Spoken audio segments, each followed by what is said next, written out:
I'm your session chair, Aubrey Mswema. I work for the CSIR. I'm based in Durban, KwaZulu-Natal. I think what we can do is there's still a few people coming through, and we're starting at 9:30, and we've got another minute to go, I think. Just in terms of housekeeping, does everybody know where the toilets are? Then please tell us so that we can also know as well. No, I'm joking. For anybody who doesn't know, the toilets are, you exit top of the stairs, and in KZN we say, ujiga right. So which means you head in the direction right side. So you take a right turn, and you should come across the toilets. Okay, let me do a very quick introduction in terms of the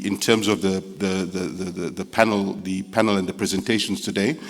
I'm just going to read off script, so just please bear with me.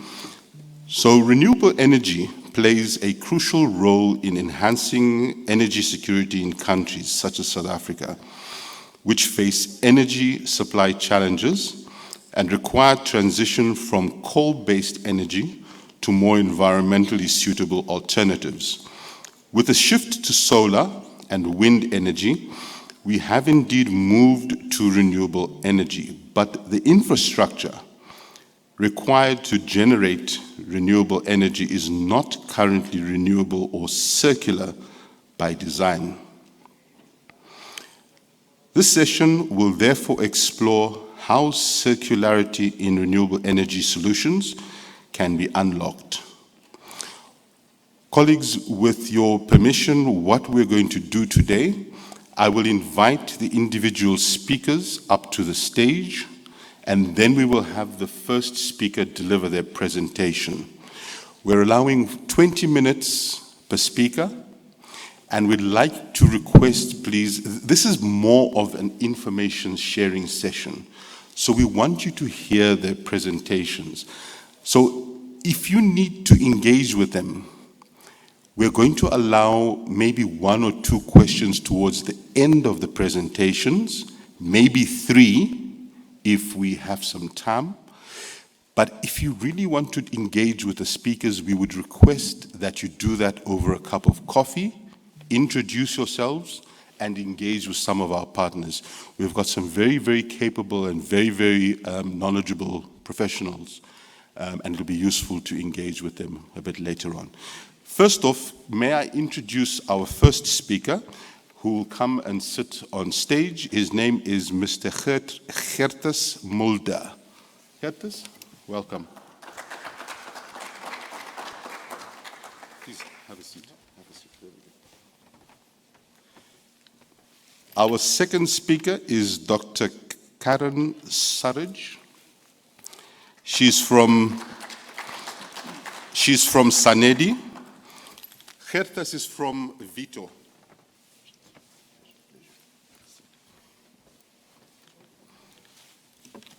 Our third speaker doesn't need much of an introduction. She used to be my boss, and now we're colleagues. Prof. Susan Olofse.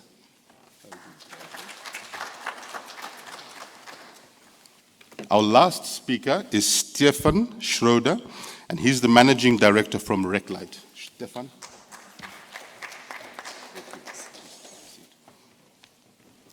All right, so I think what we'll do is we'll open the floor to our first speaker, Gertus. Gertus, if you wouldn't mind taking the podium. You've got 20 minutes. Thank you very much. Thank you. Good morning. Happy to present to you. So I'm going to talk about the European vision for circular economy and what's happening in Europe. First, this is the wrong direction, sorry. First, some words about myself. So I work at Vito, like quite some colleagues who are here at the conference.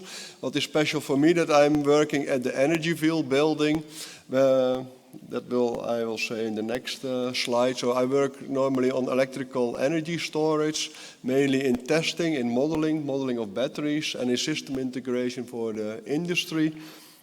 And I am active in the standardization of batteries as the chairman of the Mirror Committee for Belgium, and also active in several committees at European and international level. And I also teach for professionals how to install batteries, how to repair batteries, and also for the hydrogen technology. So everything for the renewable economy. So at Energyville, we are a collaboration of two institutes, VITO and EMAC. EMAC is the Institute for Microelectronics and PV panels, and two universities from Leuven and from Hasselt. And we have 8 research topics like the battery storage. So then I go to the core of my speech, the circular economy initiatives, and that is mainly encouraged by the European legislation. So we have to look what is going on at the policy level, and from the policy level I go to some examples for PV and for the wind. And that's what happened, the projects, what we have done, and how you can use them here in South Africa and elsewhere in the world. So the legislation is quite complex in Europe. There are 27 countries that have assembled, united to the European Union. And they have try to set up an integrated market. So a single market for the products, that products can move from country to country without different rules. How to do so? That there are different ways to set that up. The preferred way is to make European directives. The European directives give the core exigencies for products, like for the electricity, how the electricity system has to be set up, how to do, how to bring batteries to the market, how to bring toys to the market. So all the products that come to the market are covered by rules that are mainly from directives. And for one product, several directives can be active. But a directive is at European level, but it gives freedom for the countries to adapt them to how they want. So like for the electricity system, there are different blocks in different countries. There is also different ways how to set up the electricity in the houses in the different countries. So the main setup is given then by the European level, that we have 230 volt as electricity with 50 hertz, but how to do it exactly is then set up in the national laws. But if there is a notion that hinders the integrated market, like for batteries, it's obligatory to collect them and then recycle them, but how the rules for recycling are different in the different countries. So it can be that one country favors himself to recycle batteries due to less stringent rules. And in that case, it is possible to change directives to a regulation. So when the directives are updated, nowadays most of the directives that are updated become regulation. They say there are too much differences between the member states. And then apart from, of course, the regulation that comes from Europe, there are also the national laws. So you need to look in a lot of legislation to bring a product to the market. But one thing is that the European rules are not just thought by the European Commission and the policy officers there. All the member states have to agree on them. So it's really top down and bottom up to agree that the new rules, the new directives and regulation are necessary. And now we go to the step for the circularity. So there has been since last year a new European Commission, and their main way of acting, no, I went in the wrong direction again, sorry. So the main way how they want to organize is around the clean industrial deal. So they put now, the previous one put the green economy at the foreground with the Green Deal. Now the emphasis is on the industry, but not forgetting the Green Deal, so it's integrated into the clean industrial deal. And that's the line how legislation has to be set up. So the first thing is to get affordable energy.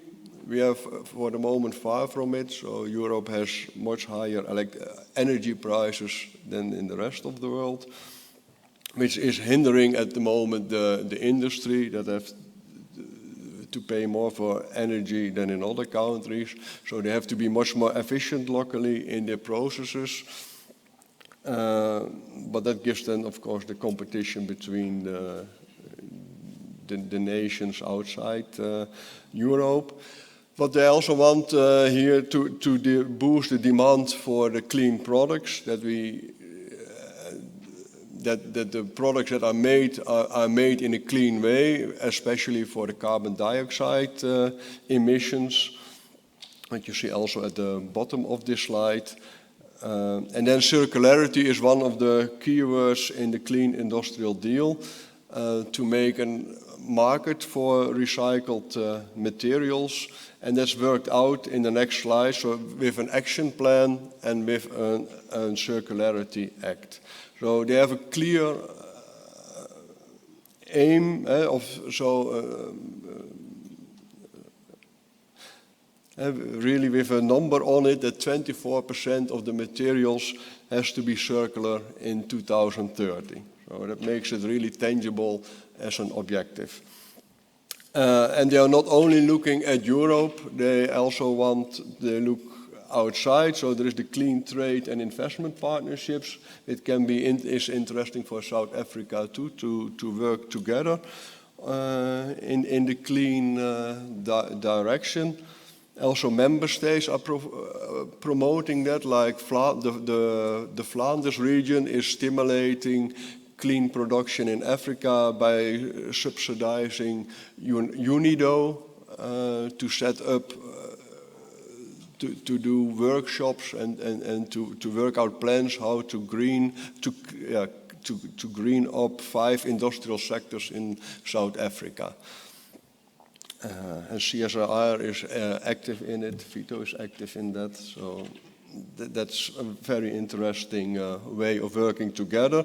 And the other way is to look at how products are made, so to be sure that if there are clean products made with low carbon dioxide emissions in Europe, that they are not pushed away by products that have been made in a cheaper way, but with coal electricity, for example. So there will be a carbon tax on the products that enter Europe.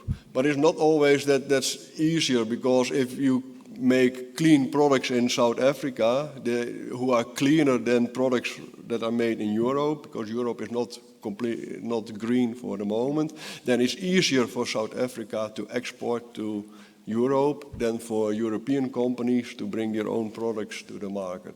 So it has a positive way in both directions. So the action plan that has been set up from the Clean Industrial Deal, that's about that there has to be the sustainable products. And sustainable products is like, for example, for the white goods, for the washing machines, there is since last year the law that they have to be repairable. You have to be able to take them apart easily, and that the spare parts have to be available for 10 years. And that's the way to empower the consumers, because they can repair their products. They don't have to throw away the washing machine after 5 years because something didn't work anymore. You are able to easily repair them. Of course, often you need a technician to repair the spare parts in it, the parts in it, but it's really possible, and that's not only for white goods, it's now set out for several product categories. And one of the main product categories for it are the batteries, for which there came last year the battery regulation, and that I will focus on in the next the slides, in a couple of slides. There's also regulation on packaging waste, so that to make that the packaging is creating a lot of waste, of course, that has been to be collected, but the producers are responsible for their own waste. So that's the extended producer responsibility, so they have to pay to collect them and to recycle the packagings, and so the cleaner the packagings, the easier to recycle, the less they pay. So that's the mechanism. And there's also a new laws about textiles, so you are not allowed anymore to throw away your clothes in the dustbin. They have to be collected centrally, and then to be sorted out which textiles are still usable. Ola, I thought I had a lot of time. No, I will speed up. Then we forget about the end-of-life vehicles. So then the action plan is laid down in an action in an economy act, where they work out a market for the secondary, so recycled materials, and also to make that they are for a good quality. Like for the textiles, they try to make it in a way that there are no low quality textiles entering into Europe anymore. That is the aim, so it's not for the moment active. Also, the producers of textiles are not have not an extended producer responsibility for the moment. So they just can dump the textiles in Europe, but the collection is done elsewhere. But that will be changed, that they are responsible themselves. And then it's a lot about the electronic waste, that the rare materials in it are recovered, but also that electronics and certainly batteries are reused. So and that's also, if you have a product, you are the first owner, you don't like your product anymore, then it's automatically waste. And then you have to transport it as waste, which can be difficult if it's a dangerous good like a battery.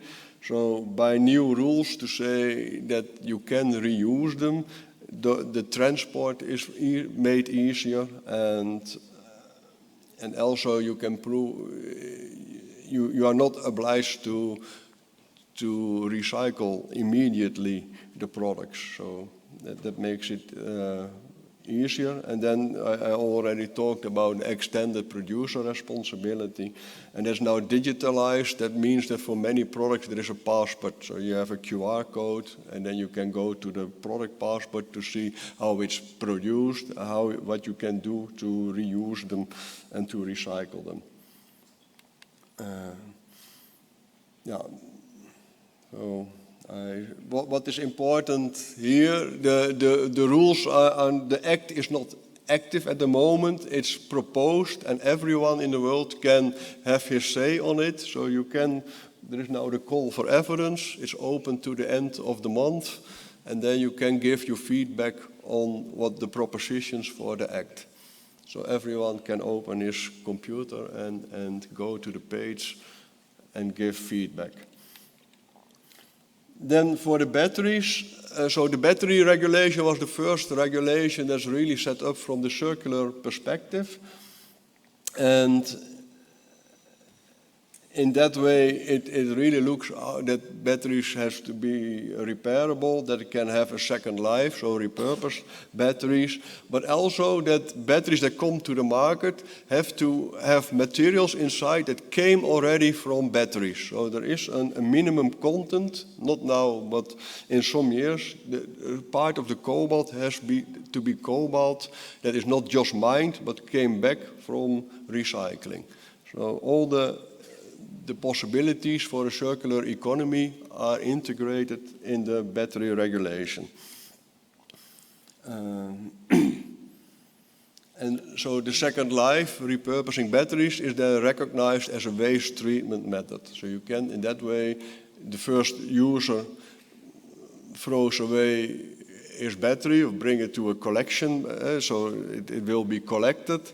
But then, so then it's by automatically waste, but it can become, get the status that it's ready to be refurbished and to be repurposed.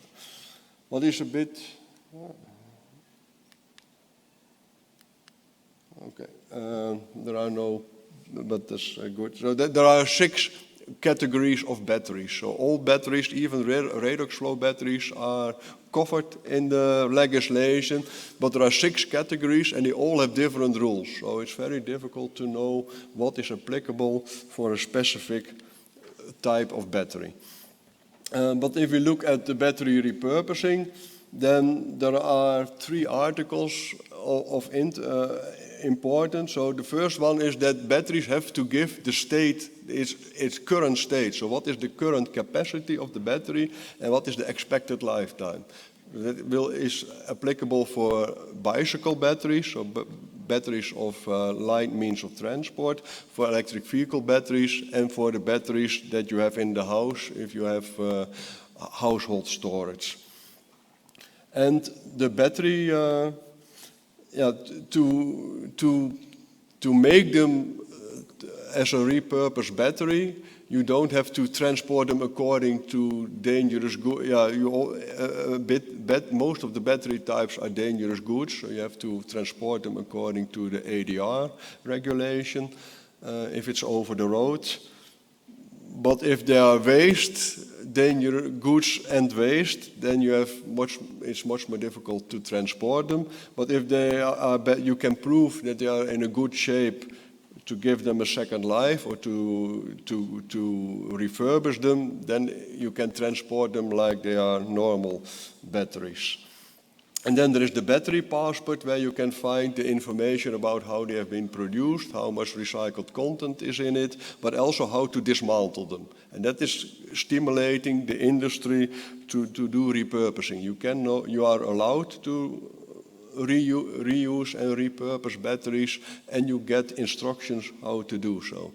And that's then in the passport, you can see the state of the battery, if it's an original one or the repurposed, reused one, or that is waste. After that, after recycling, the passport is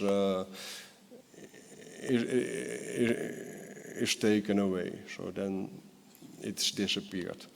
If we go for initiatives for the PV sector, there are no rules for it at the moment, but there are projects to set that up. Like we have from Vito, we have led the Circusol project about circular business models for the solar industry, focusing how PV panels can be reused and how batteries can be repurposed. I will show that in the next slides for you. And then there's now the follow-up, the Soulmate project, to make it more at industrial chains, how to quickly analyze PV panels and how to bring them better together with the batteries. And to make not only circular business models, but also look at new markets for PV panels, like the agri-industry, where you combine your agriculture with PV panels above it. so that you harvest both crops and electricity, and also to look how low-income countries can use, or communities can use the reused panels. This is so. Yeah, I don't have the link in it. So there is we have the best practices for PV. So we have worked out 2 public documents. So you can go to the website, and that brings you to when you go to the documentation, you find you find public reports how to set up circular businesses with solar panels. There are workshop ideas in it, so really so hands-on that you can start working yourself about reusing solar panels. There's also a report how to repurpose batteries, all the technical details, how to work it out. And there has come a technical report as a standard, how you have to examine the PV modules. So there is here given, you have to look at the voltage current graph characteristic. You have to look if the current is really staying inside the panel and not that there's not a leak to the ground, to the earth. So the insulation test, you have to test the diodes and to do an optical test to see if there are small cracks in the panel. And if that's okay, then you can say the panel is good to be reused. And that exists already as a factory line, so then you can do 60 panels per hour, and you can also do it on site. And there are also now companies like in France for Eco Soleil who are doing that on the site and selling reused panels afterwards. So here, but I will skip. This is what you have to do to show that your panels can be reused, that they are good for reuse. So you see the nameplate on the bottom that you put on the PV panels to bring them to the market again. Sorry, how many more slides have you got? 1? Awesome. 2. For the wind, so wind turbines are difficult. Yeah, you can recycle for wind turbines 80%, mainly because the mast is from steel. So the steel you can recycle. The magnets that are inside you can recycle, but the blades themselves you cannot. So that's a big problem for the moment. A lot have been brought together by Wind Europe, and they have a nice document for where you find the PDF at the bottom for every element in the wind turbine, how to look at the circular aspects of it and to go how you can reuse them and how to recycle them and what is possible and not. So for the wind blades, it's at the moment not possible. You can reuse them, like you see here. There are some companies who are setting up playgrounds with them, or bicycle storing places. And also you can make, that just started, sound walls along the highways to have less noise going into around them. But at Vito, we have now leading a project to reuse to recycle the wind blades, that we can get out the glass fibers again, but not only the glass fibers, but also the resin. So the resin, the epoxy resins that are inside, that they really can be reused afterwards. So that is a major step forward. So that's it. So, colleagues, I believe. Are you leaving right now? Can we take a few, just maybe 1 or 2 questions? Are you leaving right now? Yeah, after the questions. Huh? Okay. So you still hang on for a little bit. Yeah. Lovely. Next speaker, please. Can we call, please? You mean after the next speaker? Okay. Can we get one question, please, for Gertes? Thank you very much. Deborah Marijuana. So my question is just one. Batteries are known to have hazardous substances or maybe elements such as mercury or lithium. So when you do recycling, because they cause pollution, so how do you handle such? Can you repeat your question? Okay. Batteries are known to have such hazardous substances such as mercury and lithium, and they're known to cause pollution. So when you do recycling of batteries, how do you handle such substances? How do you recycle the mercury and the lithium, which has negative impacts on the environment? Just answer Yes. There are a lot of chapters in the battery regulation how to minimize that impact and what exactly they have to do. So it's really written out in the regulation how the ground has to be of recycling industry, how they have to set up, how the batteries come in to have ways that there can't be leakage. If there is leakage, that is taken together. There are a lot of rules in the regulation. I think 20 pages. So the regulation itself is around 150 pages, and there are 20 pages about how to set up the environmental aspects of recycling batteries. And we can look in it in the pause. Colleagues, I won't allow any more questions. My apologies, sir. Could you follow Gertes out when he leaves? Because we've actually exceeded time quite a bit. Gertes, thank you very much. Can I have a round of applause for Gertes? Thank you very much.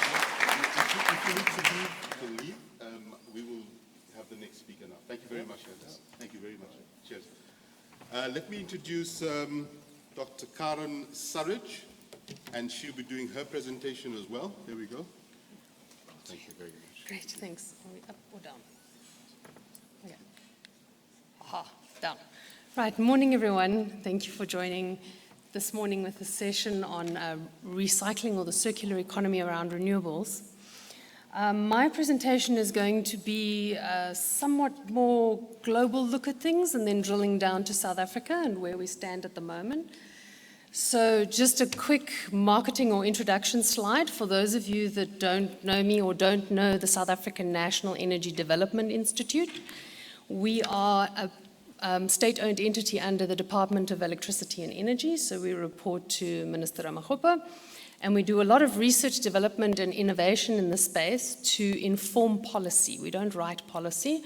We inform policy with technical evidence. So that is done through the data that we gather, thought leadership, capacity building, and then, of course, we actually build and pilot and demonstrate technologies to make sure that they're fit for purpose for South Africa. So having said that, we're all here today because we need the base element to survive, and that is energy. Now, on planet Earth, we only have 3 types of energy available to us. We have our fossil fuel friends, who for some reason are becoming persona non grata. We have our renewables, and we have nuclear. And in my opinion, the responsible way of moving forward for energy security is to make sure you have a responsible, harmonized blend of these energy types. Because why are we having to shift towards renewable energy? So it depends on who you ask as to what the answer is. So you'll often get told climate action targets. We have certain targets that we're expected to meet in the climate mitigation space, or making sure we don't get to that 2 degrees. We've got to look at the sustainable development around introducing a more blended energy mix, particularly with high amounts of renewables in it. And there are studies that suggest that shifting to renewables actually has economic benefit as well. Now, having said that, why are we doing this? We are trying to move towards decarbonizing our energy. So by harmonizing, and I like the word symphony of energies, we reduce our greenhouse gas emissions and hopefully our environmental impact. Why? Because it's leading to climate change. We're already seeing extreme weather phenomena taking place. We are already seeing glaciers shrinking, loss of species. So yeah, there's all these nice buzzwords, and we've got all the climate targets and blah, blah, blah. What does that mean? It means if we don't do something fast and use our resources responsibly, we're all going to be sitting with poverty and displacement and not enough food to meet what's required by the globe. At the moment, we sit at 8.7 billion people, all of whom need water, energy, food. So the circular economy then shifts that focus of the renewable energy sector into making sure that we get clean power throughout the life cycle of the technologies that we are employing. I took this slide from Irina. I actually presented, one of the things Sanedi does do is represent the South African government in a number of the executive committees of the International Energy Agency. And recently I was asked to present at the PVP, the state of PV in South Africa at the PV Power Systems Executive Committee. And on the first day, the gentleman from China presented what they had developed in the first 3 months of this year, which was 240 gig of PV. And the following day, I presented that we managed to put 6.8 gig behind the meter in 18 months because of load shedding. So if you have a look at this picture, we are sitting, I don't know if there's a pointer, but anyway, you can't even see the world. I can see the world here. Sorry, there's actually the world, we're here. But we are sitting in the solar belt. And that solar belt, we have a huge resource that we can be tapping into. We also obviously have the wind and everything that goes with that. So renewable energy itself is not inherently circular. So we have to create a sustainable circular model around it. So the energy is free, yes, I love this free energy from the sun, yes, but the technology to harness it and utilize it is not free. And it requires hardware and technologies to capture it and make it available to us, which have environmental implications. And we have to try and use that in a sustainable but also a responsible manner.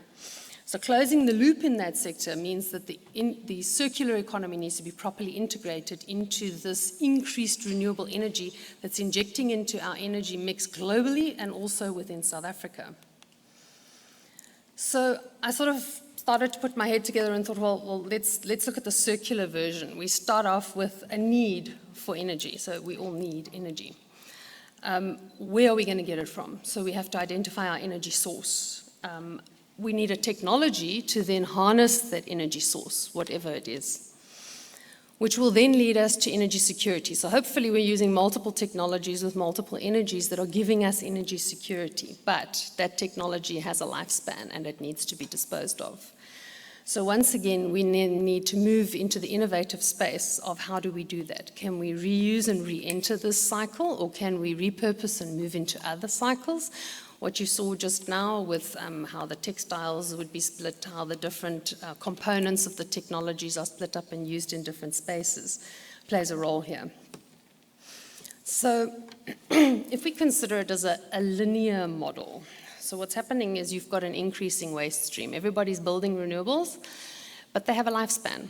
And they have a significantly shorter lifespan than the fossil fuel power stations. So the components that are coming from that need to be addressed. The waste stream is only going to grow. The more renewables we build, the more waste we'll have coming from them. Then we're depending very much on critical materials. So we need significant amounts of the rare earth minerals that the gentleman here was asking about, some of which are hazardous. So I'm breaking into this. We are relying on extracting those, but those are finite resources, the same as our fossil fuels. The reason we move away from fossil fuels, apart from all the other things that were on the first slide, is we're going to run out of them. So we have to introduce other energy. But the same thing is going to happen with the components we use to build the technologies to harness our renewable energy. And then finally, we need to consider the supply chain vulnerability, because there's a high demand for these critical minerals. So everybody's saying, oh, in South Africa, we have these rare earth minerals and we have so much of them. But everybody wants a piece of them. So how does that then get split up? Is there really so much? What's the demand versus what we have available? And so by introducing recycling and a cyclic view into this space, that's how we can make our resources last longer and use them more responsibly. So I like this slide. I put it together basically just, it helps me to get my brain around what we're doing. So in my opinion, your first step out of the gates is make sure if you're going to use a resource, use it efficiently. So we need to be as energy efficient as possible, because if you're using less energy, you need less hardware, and therefore you will produce less waste from that hardware.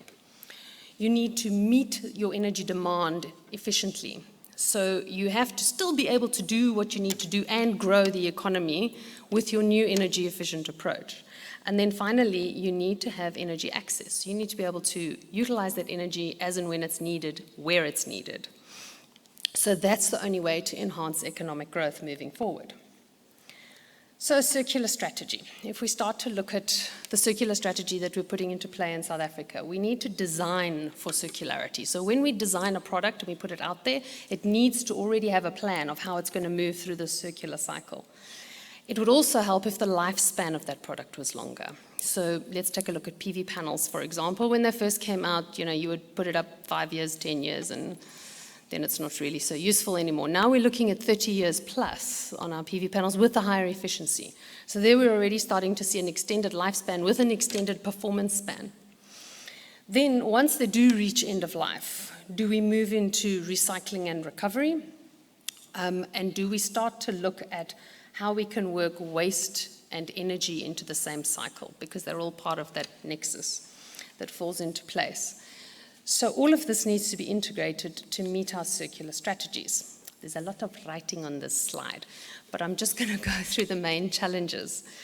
These slides, I believe, will be made available to you. But essentially, the global challenges that are identified in the renewable energy circular economy talk to the technology gaps. So you need the technology to be able to do the recycling. You need it to be economically feasible. It doesn't help if what you're trying to recycle, the recycling cost is 4 times the cost of what the actual product is. You need a systemic inertia. So once it starts rolling, it needs to be able to keep itself rolling. You need to be able to keep that cycle going.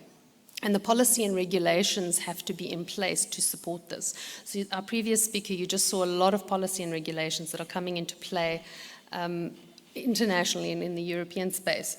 So it's starting, but we learn as we go, because this is a newer space in terms of addressing the recycling. And then, of course, we have to consider the geographic and logistical issues. So if we start looking at very remote areas where you would consider things like a microgrid intervention. So yes, you take the hardware there, you build the microgrid, you put it down. When it comes to end of life, you've got to get it back again, and you've got to process it again. And all of that has an impact and is impacted by the points listed above. So after putting that scene in place, what happens in South Africa? What are we doing at the moment? How are we sitting? This is what our current energy mix looks like. Our electricity is about 75% coal. So if our energy mix looks like this is not a good scenario for a number of reasons. First one, this audience is probably going to say is the climate change and the greenhouse gases and all our international targets. But what you're saying here is, I'm primarily going to eat eggs. What happens if there's no more chickens? So we have to have a more blended mix. So coal needs to decrease. So what's happening is the government's put in place the integrated resource plan. There is a current one that is under iteration again, but the one that stands at the moment was released in December 2023. And that pie chart now looks dramatically different. So what you're seeing here is a more secure energy mix, because you're seeing a lot more in the mix. You're seeing energy being able to be blended, and therefore you're not as reliant on a single source to keep us ticking over. We are pursuing the Just Energy Transition and a decarbonisation initiative for a number of reasons. But essentially that transition and the investment into that transition has to happen. Now, we have to do it, yes, once again, to meet climate change goals and targets and so forth, but also because our fossil fuel-fired power stations are coming to end of life. They have to be decommissioned. At the moment, they've got too high emissions and too low efficiency. So they have to be decommissioned. So what are we going to do? We have to meet the climate targets. We have committed to those, and we still need to facilitate economic growth. So what are we doing? We're blending in different energy resources, and we're balancing it with things like storage, and there's a lot of gas in the IRP. So moving forward, how do we improve our energy security and thereby grow our economy? Electricity in South Africa. At the moment, we've been doing quite well because we haven't had a lot of load shedding, but we have a very aging fleet. My blue line moved. Okay, so the blue line should be just above the 40, and that's the average age of our power stations in this country. We have the two young guns, Kusile and Medupi, that are online, but most of our power stations are pretty much old-timers and should be retired. And so this is driving the just energy transition also. It's getting to the point where we cannot keep them ticking over anymore. It is not economically viable, and it's probably not safe from an emissions perspective, and it's not efficient. This is our energy availability factor. So I think a lot of you may see this. It comes out on the Eskom website about once a week. And for a healthy grid, you ideally want this factor above 70%. Now, we've only sort of crested that last year and this year. Before that, it was looking a bit bleak, and that's why we had all the load shedding, because we need the grid to have enough energy moving around on it to keep it stable. And this is really due to our aging infrastructure and making sure that we do maintenance as and when required. So finally, I think just to summarize this, I sit and think in the quiet hours of the morning, what are the main components? And what sort of came to me a while ago was there seems to be three main things that play a role in our energy and how we utilize it in the country. And the first one is policy. We need the policies in place that will then govern what energy gets put into place. And we have a number of those, and they're listed there, the IRP that I showed you just now, the South African Renewable Energy Master Plan that talks to how we develop a renewable energy market and sphere and sector in South Africa, and then a number of incentives and norms around that. But to be able to utilize it, we've got to have the technology in the country. And at the moment, we don't manufacture most of the renewable energy technologies. We manufacture some components, and that makes them expensive. So things like battery energy storage becomes expensive. So we have to consider alternative means. So for example, and I've put there thinking about thermal potential. So if you're needing heat, you don't need to be getting it from electricity. You can be getting it directly from the sun. But all of this doesn't have any impact if society doesn't take it up. Government can put policy in place, technology can be available, but if society doesn't understand and want what's happening, you will have a very difficult time getting it taken up and rolled out and implemented in the country.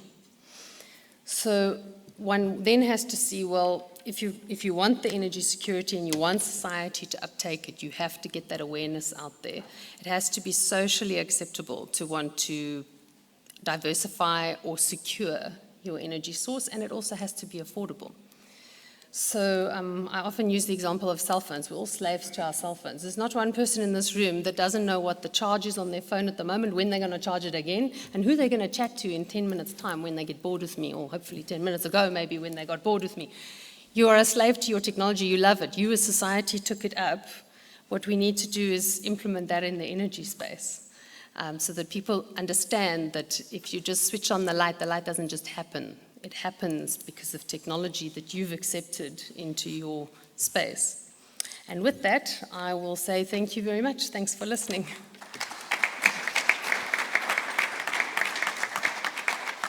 I was going to ask for a round of applause, but thanks for bringing us back into the program. Karen, thank you very much. Much appreciated. Okay. May I request our next presenter? Thank you very much, Karen. Susan, would you mind coming up to the podium? So colleagues, what we'll do is we'll reserve questions for the end of the session. All right. Welcome, Susan. Thank you very much. Let me now just figure out how this works. It's the down button. It's the down button. Okay. For those who don't know me, I'm Suzanne Ulofse, Principal Researcher in the Sustainability, Circular Economy and Waste Research Group here at the CSIR. And yeah, it's my privilege to speak to you about unlocking circularity through standards for reuse of solar PV modules. Now, first of all, why solar PV modules?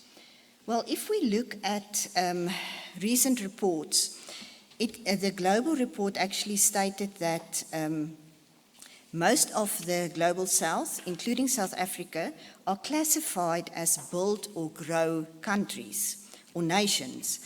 And that means that we will see an increase in population growth as well as urbanization, and with development, since these are developing countries, we will also see an increased need for energy. And I think this is where we are at the crossroads, where we as researchers can assist in providing guidance on how best we can implement and grow different than we did in the past. We need to start think about more a circular approach to ensure that we meet the demands of growing nations. If we just look at Africa, in terms of where solar is going, over time we've seen a significant increase in solar PV panels being deployed, mostly in solar farms, but also at rooftop level. We see that at industry level as well as households. And for those of you who don't know, thanks to solar, we have moved past just load shedding in South Africa. A lot of it is as a result of the investment by the private sector and households to have reliable energy. So what is then the challenge around solar energy and solar PV? Karen already mentioned that solar PV modules typically have a lifetime of 20 to 25 years. And over time, the efficiency are increasing. So what does that mean? With increasing efficiency, we see people replacing solar panels before they reach end of life. Simply because they want more energy quicker, more efficient panels that still fits on the same space, and therefore they retire the modules early, resulting then in a growing waste stream. And as Karen also pointed out, a lot of these modules currently are not designed for reuse or repurposing. They are simply designed for end-of-life management, which hopefully will be recycling, but reuse does not really feature in that whole thinking. So that is then we need to start thinking about. It is estimated that by 2030, up to 8 million tons of PV waste could accumulate globally, rising to 78 million tons by 2050 under early loss scenarios. And if we just think about why people retire solar panels, not only because of increased efficiency of newer models, it quite often is also because the glass is cracked, or there's efficiencies with the new models that can actually benefit them more, or simply the output profit of an old model is less than a newer model, and therefore they want to drive greater profits. So if we then look at the panel, a lot of the materials that is used in panels are not renewable, as was mentioned before, and therefore if we can design models in such a way that we can repurpose them or reuse them, we will save a lot of resources and money. For instance, I think all of you have seen the smaller solar panels that's about this size that you use for a single light. And then I start asking myself, but do we really need new panels for those? Or is it possible to take a panel that is now no longer in use, but still has quite a good efficiency, if that can be repartitioned into smaller pieces to power those single lights? Won't that be more effective? So we must really start thinking about that. And just to add in then on this, a PV module loses about 1% of its efficiency every year. So if we retire a panel at the end of its warranty life of 20 years, it still has 80% efficiency remaining. Is it really justifiable to put a panel that is still 80% efficient on a waste pile or send it for recycling.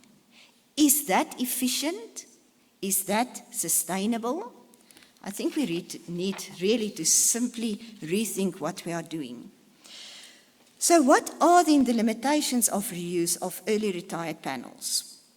We see an increase in a market for the reuse of PV panels, simply because people are realizing that we are throwing away panels that still has a second life. But the limitations is that it's a high cost for collection and transport. Installation costs associated with a second-hand panel is slightly higher than a new one, simply because we've already seen Grieta's pointed out that there's standards that needs to be met. And keeping in mind that a panel that has been exposed to the elements for 20 years may have some deficiencies that also needs to be checked before it can be repurposed or deployed for a second life. And then there's also the damage resulting from rough removals. And quite often people don't realize that by rough handling, they are actually also making more damage and therefore reducing the second life of a panel. So I think this slide has been covered sufficiently.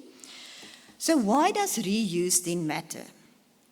Recycling alone is not going to deliver circularity in solar panels, because not everything or all the components of solar can be recycled at this point in time. So we must really think carefully around what we are going to do to ensure that we are really entering a circular economy. Recycling is costly, it is technically complex, and also it's currently not very effective in recovering high-value materials. So therefore, we need to think about reusing panels for extending its lifetime to avoid premature waste and to preserve the embedded energy and the materials. So again, for the Global South, reuse is not just about reduction, it is about affordable energy access, job creation, and also resilient supply chains. If we can deploy a second life reusable panel to a community that has never had access to energy, and they can have a small solar plant, even though it runs at 80% efficiency, I think we are going to do a lot of good by allowing people access to energy that is currently not possible. But okay, in order to do that, we've also discovered that we need to make sure that if we deploy solar panels for a second life, that at least they are safe, that we can provide some sort of warranty for how long they will still be usable, and ensure that we don't create a crisis like a short, which ends up in a fire in a community, or so forth. So therefore, we need to unlock reuse at scale through trust. And trust in reused models can only be done if we can ensure that they are safe, reliable, and it's worth the investment. And this is where the standards come in. And Grieta's already pointed out to the standards IEC TR 63525 that is currently under development. It is not being implemented globally yet, but we really need to start moving towards implementing those standards so that the people at the receiving end of a second-hand solar module have the comfort that they are not receiving something that is not good, but that they do receive something that will provide reliable energy to them for a certain period of time that is safe. So the key elements that is included in the standards, not to repeat what Grieta has said, is basically to ensure that there's inspection and monitoring, to ensure then that it is safe and that the performance are still sufficient for reuse. Also that it qualifies against certain standards, and therefore testing is required. And fortunately, here at the CSIR, we already have a testing laboratory where second-hand modules can be tested to see what their efficiency and their safety are. And then once we've run all the tests and are sure that we can actually redeploy a panel, there needs to be some sort of labeling and certification to ensure that whoever is at the receiving end knows what they are receiving. But then we also need some standards around the decommissioning and sorting of the panels to ensure that we actually do this responsibly, to also harness the potential that remains in the panels that are being decommissioned. And then lastly, governance and policy integration.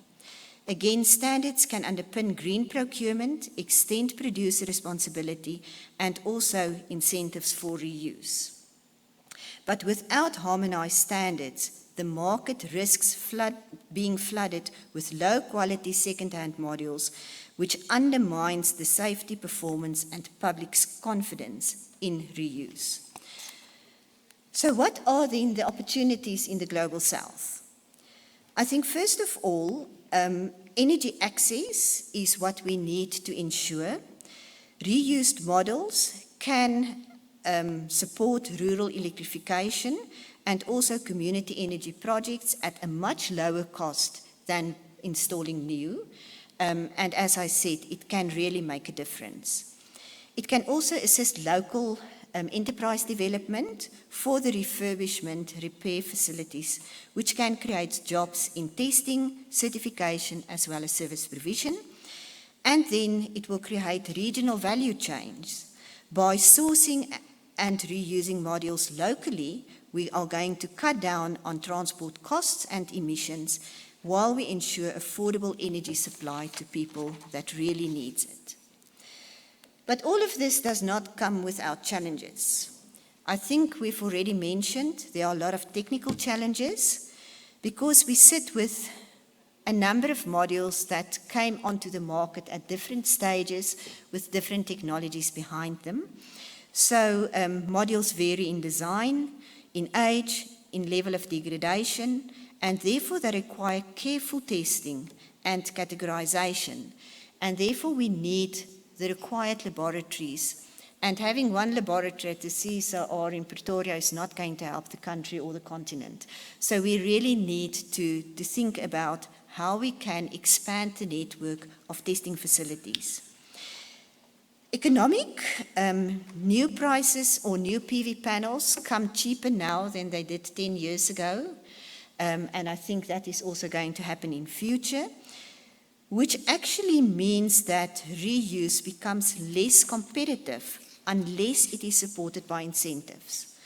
And there we still need to find a way of incentivizing reuse. And then from an environmental point of view, second life modules are not properly treated at their true end-of-life hazardous materials like lead could leach into the environment. So we must ensure that at the end of life, these modules are treated as they should be.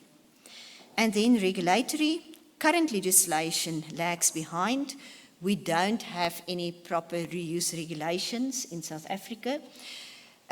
We discovered this when a private entity wanted to start reusing solar panels by donation, and we discovered that we don't have regulations around that in South Africa, we don't have standards, and the global standards are still under development.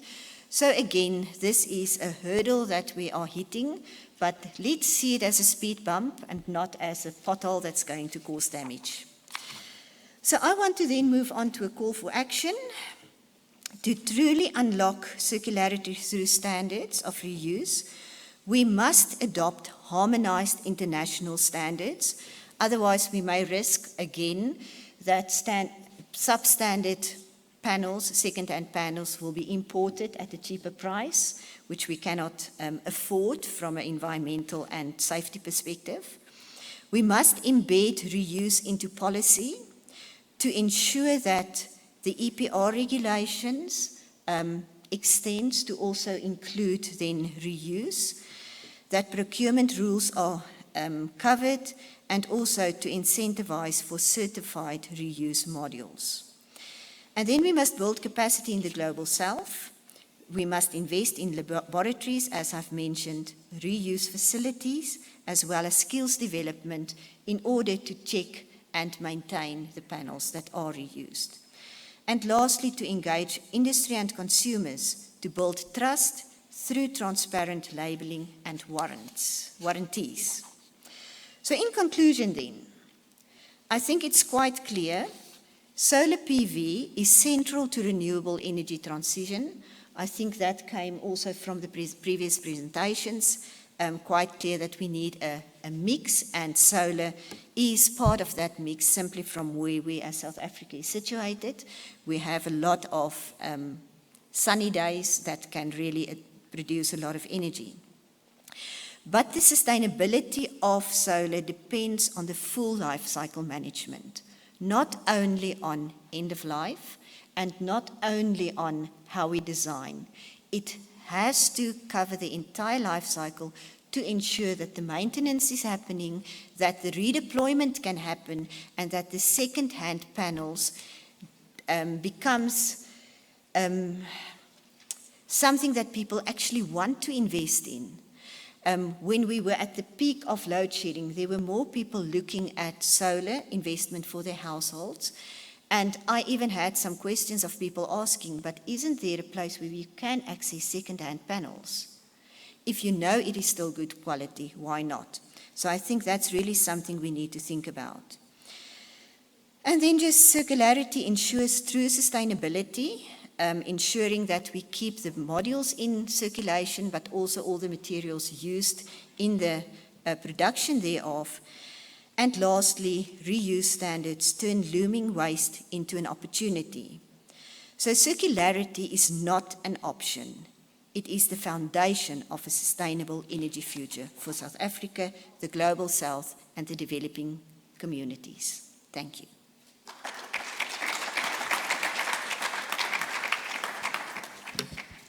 Well done, Suzanne. Thanks for clawing back another extra 4 minutes. Well done. Once again, colleagues, we're going to request that we hold questions until the end. We may have some extra time for some additional questions. I'm going to invite Stefan up to the podium, and feel free to carry on with your presentation. Thank you, Stefan. Thank you. Wonderful. Good morning, everybody. I will try to add into the very insightful presentations that we've heard this morning that have to do with how we are working and the theoretical aspects, the governmental aspects, the policy parts, the research and development, future transition. And I'll give you an aspect of what circularity of a renewable energy product means as an actual recycler of such products. So I'm from a company called Reclite SA.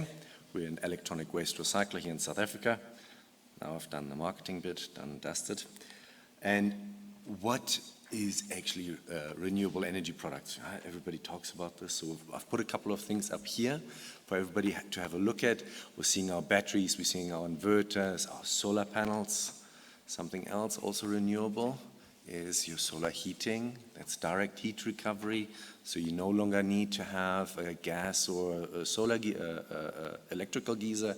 You can heat water directly with sunlight. Remember, that's a never-ending source. Also has an end-of-life part. Something's missing here. We heard about it. The wind turbines are missing. And there's a plethora of other aspects to new battery technology that's coming out.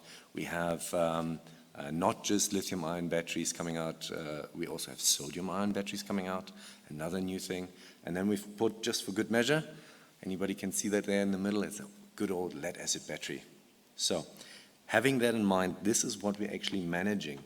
Why are we managing it? Why do we want the circularity as a recycler? Because we have to manage the content within these different products. We spoke about disposal. I'd like to talk about a product comes to end of life. Suzanne talked about this. Why do we say end of life? End of useful life? Because the intended purpose of the product is no longer, or the product is no longer capable of fulfilling that. And that's when we can start talking about the actual recycling part. Before, we can still do reuse. And reuse doesn't always have to be for a solar panel to generate power. It makes great tables too. Here I've taken an example of another solar panel that was part of the industrial revolution when it came to solar PV modules. Anybody's familiar perhaps with that? We've had 3 different major types of solar PV modules: thin film technology, CIGS, the silicon-based technology, which is mono and polycrystalline panels, and obviously cadmium telluride panels. We actually have a very, very large farm here in South Africa. These panels contain cadmium. If you think mercury is hazardous, try again. Cadmium is a completely other kettle of fish. That one farm has in itself contained 4 tons of cadmium. If that were to go into our water table, it would have devastating effects on our already depleting drinking water sources. So the recycling aspect and the managing of products at end of life in a circular motion by recovering these products. Remember, we spoke about earlier where these materials that we have, they're hazardous, they're toxic, but they're technological elements. We can't get rid of them, we need them again. By recycling them, recovering them, they can go back into new products and stay out of the environment. So it's very important to do that. If they go into the environment, they can have devastating effects. So recycling for protecting the future, not just availability of the product, but also to save us. We obviously here in South Africa also have a legal background for the recycling because we all have the right, as enshrined in our new constitution, for a clean environment. It's a constitutional right for every single South African. I think that's a really big statement. We also have the National Environmental Waste Management Act, and we have the EPR legislation that allows and that really drives towards that circularity, because the recycling aspect and the reuse aspect is actually enshrined within that legislation and should help driving that forward. So what does it mean? We saw a lot of these various different graphs today, and it means that when we have a product, we go and collect it. We bring it in, we put it through our process where we recover the different materials, we make a new material out of it, it goes back into production, is being used, and when it comes back to end of life, it comes back. Now, how does it work with PV modules? Everybody says, and we've heard it today, that PV modules are recyclable or difficult to recycle, and that there's an aspect where it's not financially viable to recover the valuable materials. And that is because a PV module was built to last 20 to 25 years, and we have to break this down. So there's a lot of energy that needs to go into this in order to recycle it, and that affects what we call 2 aspects for recycling and circularity: recoverability and recycling. Those 2 factors together make up how much of a product can actually go back into new products. And that takes for us into account as we, as a recycler, evolved from we're taking a product and we recycle it, and we started out with lamps, and we took the lamps, we recycled them, and then we had resources, and somebody else took care of the resources. They bought them from us. We then understood that in Africa that's not really possible, and we've had the beautiful slides up there. We're a developing environment, we're growing, we have a huge population growth here. And by exporting products, we're not actually fully banking on this. We're not really driving that circularity forward. And when we started driving the circularity forward, we realized that our recycling values were going down. Because when you not just take into account my efficiency of my process, but the efficiency of the entire circular value chain, then you realize that every single process step has losses. And once you take into account all these losses, you go from, I have a 99%, 95% recyclability, where you're ending up at real life values of 90%, 85%. And this is what we're putting here within these slides, and that's why I have them up, because a PV module is simple. It's a plastic back sheet, it's an EVA layer, it's a technical layer with silicon, copper cables, anodes, a little bit of solder, another EVA layer, a piece of glass, and an aluminum frame. That's it, a little bit of plastic on the back. Simply enough. But the problem is because of how it's being put together. There's a lot of energy that has to go in and a lot of cross-contamination. Cross-contamination means that if I recover a product and it comes out, there's only so much clean product that comes out. What does it do? It means that the amount of energy and effort that I have to put in there and the products that we can derive out of that cost more than the value of what we're actually recovering. This is where the incentives come in. This is where the EPR comes in. We call these cost-negative waste streams. Now, a cost-negative waste stream is a net recycling cost principles, means all the inputs that go into the recycling of any type of item is more costly, more energy intensive than what you can derive out of that. We have some positive waste streams. Everybody's seen copper recycling. You can get lots of money for the copper. It's easy to take it out. The moment you do this for more complex and integrated materials, this usually changes around. So us as a recycling company, in our processes, we try to make this as simple as possible. And we've had a look, obviously, around the world at the different technologies out there, and we realized in order to achieve a circularity that is financially affordable to the local market, because this is where the commercial aspect of recycling comes in and of circularity, we need to have a solution that is as simple as possible. So our flow charts are as easy as anything can be, and as you can see, easily derived value is only about 15% by weight of the panel. That is the stuff that makes you money, that's straightforward. A large chunk of that is just glass. It doesn't have a lot of value, and what we've done as a company in order to drive forward circularity, we invested into that last part, into the 70%. We're not even worrying about the high value materials because two things: technological innovation and cost to recover this material. Technological innovation removes the most costly aspects of any technological equipment that you have and reduces that volume by miniaturization. Anybody remembers the good old big servers with gold all over them, and there was a big hype, and you will barely find any of these anymore in the market. And nowadays, what a big server rack could do 10, 20 years ago, my iPhone can do. And the valuable minerals in my iPhone are a fraction of what that server rack had. And we have the same in solar PV modules. The silver that was contained in modules from 20 years ago is about a factor of 10 higher than what is currently in new modules. And the encapsulation and the EVA foils that are currently being used are more effective in protecting this material, meaning the cost to recover is even higher. One of the aspects that is still contained within a PV module is still the lead solder, and you've talked about it. Thank you very much for that. By the way, historically the most cost-effective PV module that could be put in was a cadmium telluride panel because of the production process.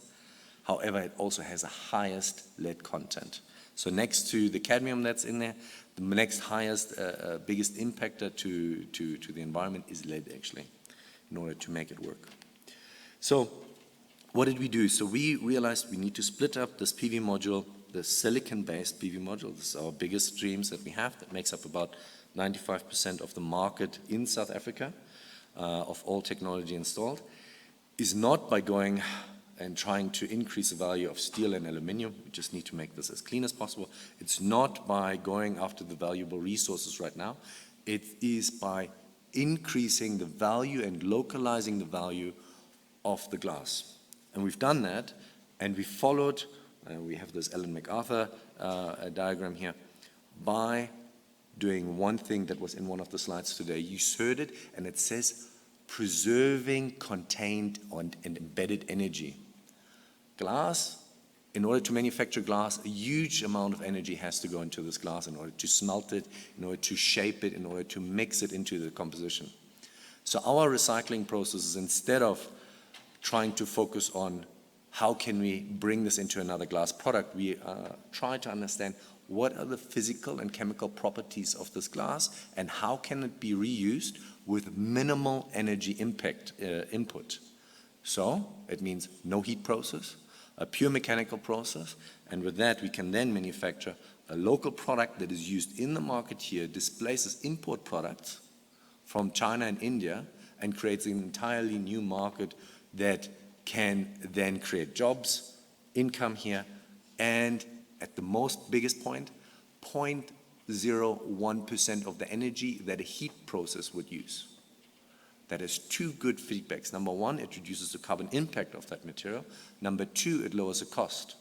By lowering the cost of the entire recycling process and the circular recycling process, we're making the entire circularity more efficient.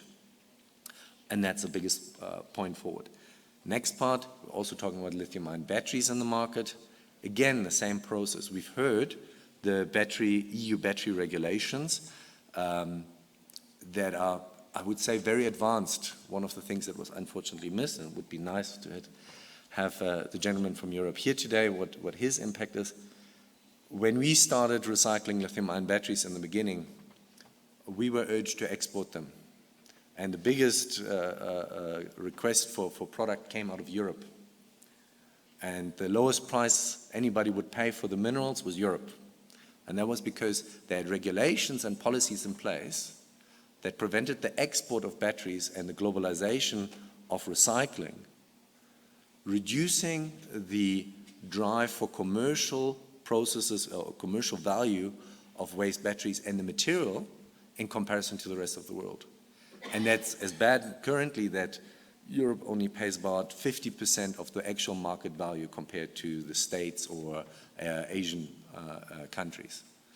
And so as much as policy is important, when we implement policy here, it is important that we remember this will have a bigger impact. And if we isolate ourselves from the global market when it comes to active and materials, we will shape the market to be less competitive. We need to act in renewable energy on a global stage.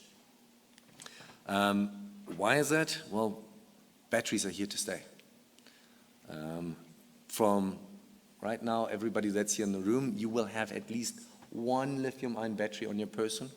You will have a smartwatch, you will have a laptop, you will have a cell phone. So I myself right now have one in my watch.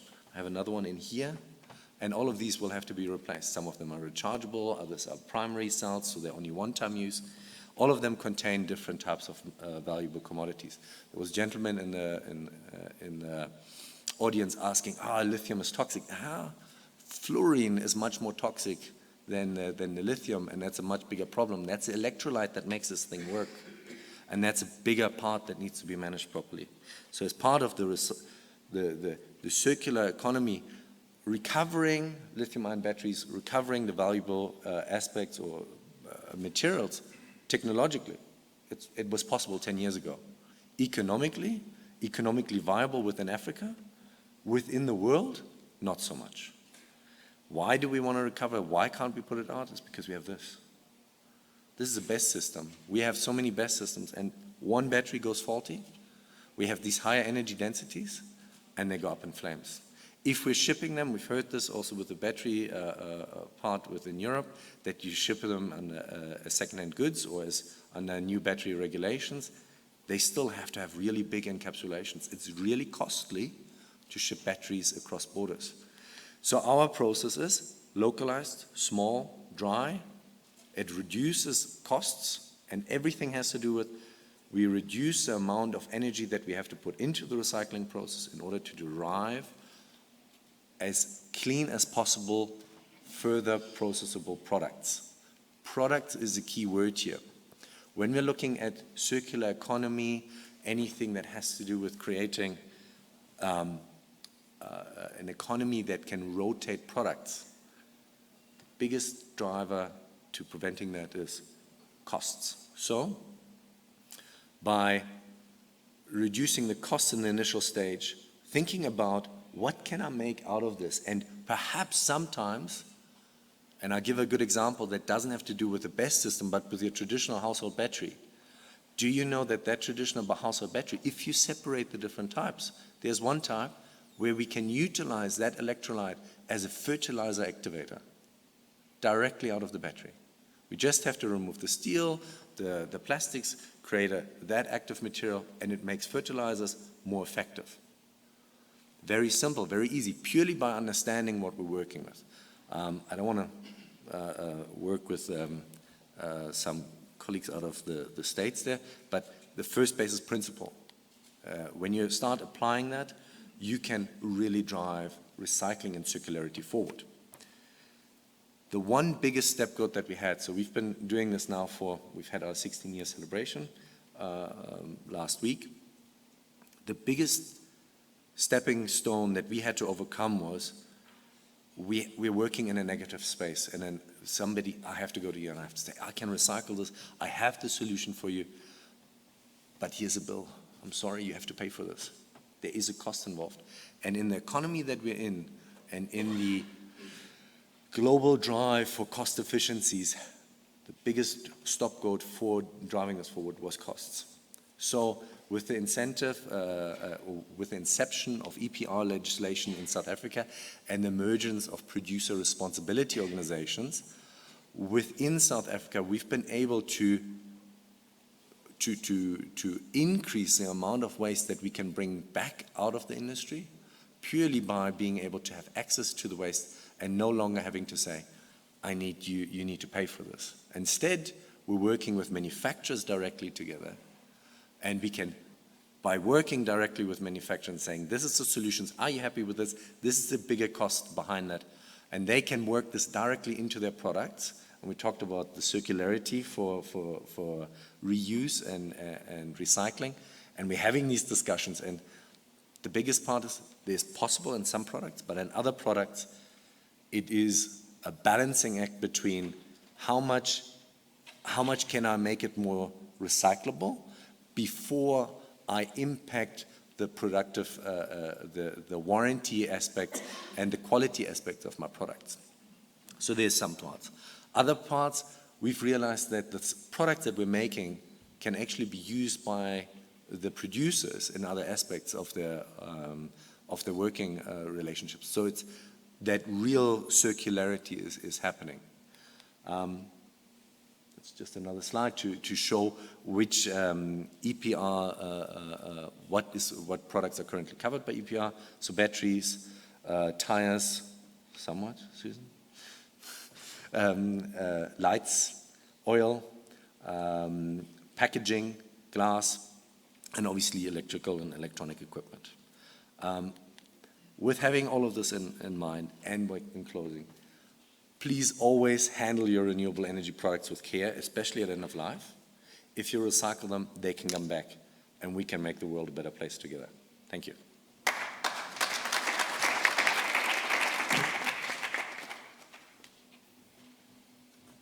Colleagues, just a quick summary from my side.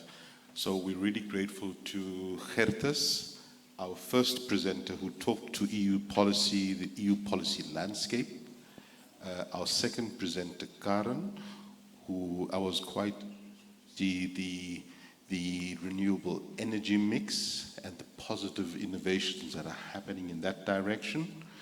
From Susan, my big take-home was the trust factor.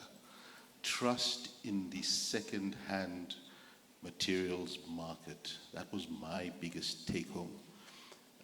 From Stefan, we had some very practical insights from a company that's doing a lot in the recycling space. And I think with that, colleagues, let's open the floor for some questions. I'm going to just request you to, if you notice the microphone comes up, push the button that says micro and then launch into your question. One or two, maybe three questions we'll take. If we don't have enough time, please, you may grab the speakers as they go for coffee. First question, raise your hand, please. Yes, sir. Okay, thank you, sir. I want to ask a question.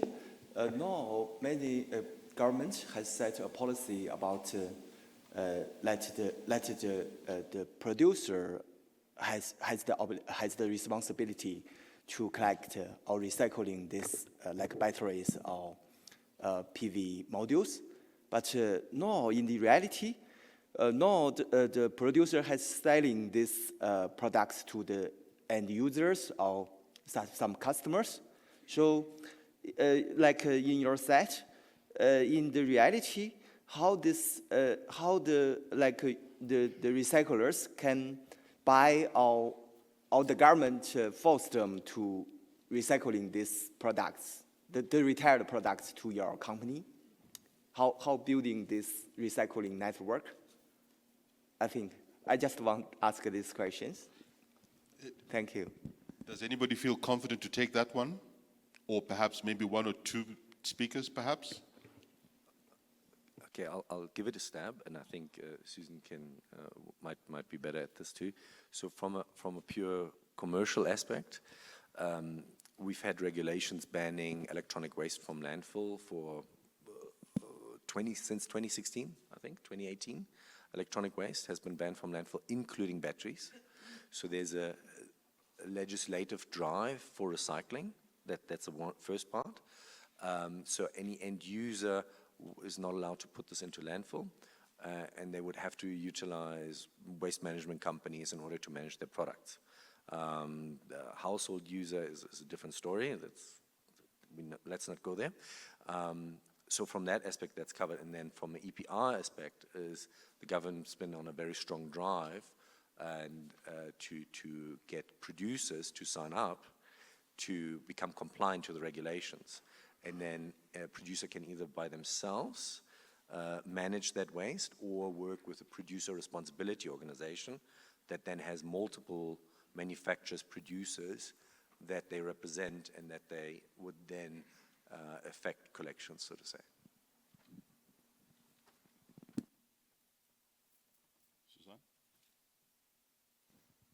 Suzanne? I think Stefan covered it quite well.